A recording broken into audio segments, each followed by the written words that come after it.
Nous sommes accompagnés du candidat Manuel Valls, réunion au comptoir parisien à Lisbonne, beaucoup de monde. Monsieur Valls, première question purement technique, comment se fait-il que l'on ne vote pas aux mêmes dates dans les circonscriptions des Français de l'étranger que la circonscription française? Tout simplement parce qu'on a considéré qu'il fallait 2 semaines pour les Français de l'étranger et surtout pour les candidats entre les 2 tours, pour pouvoir parcourir des circonscriptions qui sont évidemment beaucoup plus vastes. Il n'y a qu'une semaine de différence en métropole et dans les Outre-mer, entre le 12 et le 19, et on a considéré qu'il fallait une semaine de plus. C'est pour cela qu'on a avancé les élections le 5. Moi, j'aurais préféré que tout le monde ait les 2 semaines et que, au fond, les Français de l'extérieur votent en même temps que tous les autres Français. Mais en tout cas, on a 2 semaines pour pouvoir faire campagne parce que, évidemment, les circonscriptions sont plus vastes et nous avons aussi un vote qui commence avant, ça c'est notre privilège, qui est un vote numérique à partir du 27 mai jusqu'au 1er juin pour le premier tour. Ça signifie qu'on connaîtra les résultats du premier tour dans les circonscriptions des Français de l'étranger le soir du 5 juin? Oui, absolument, le 5 juin ou dans la nuit, on connaîtra les résultats pour que les candidats qualifiés pour le second tour puissent déposer leur candidature le 6 ou le 7 juin au plus tard, et avant 18h, et pour envoyer les professions de foi. Donc on connaîtra les résultats dans les 11 circonscriptions des Français de l'étranger. Avant, ça sera une indication, avant même le premier tour en France. C'est un peu étrange, mais c'est ainsi. Et votre campagne, comment ça se passe-t-il? Est-ce que vous avez... quel est votre sentiment? On n'a pas de sondage, mais quel est votre ressenti?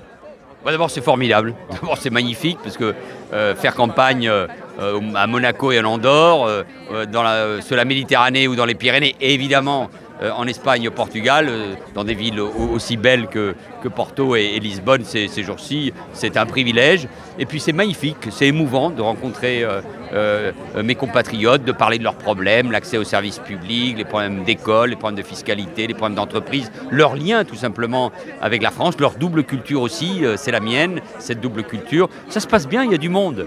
Je crois qu'il y a beaucoup de gens qui le disent, qu'on n'a jamais vu autant de monde dans des réunions des Français de l'étranger. C'est une indication, mais il faut être modeste, il faut être toujours avec la volonté de convaincre, et on verra, c'est les Français qui décident. Mais moi, je sens bien les choses, je sens quelque chose qui est en train de bouger, mais il faut convaincre, et donc la campagne n'est pas terminée, et je vais continuer.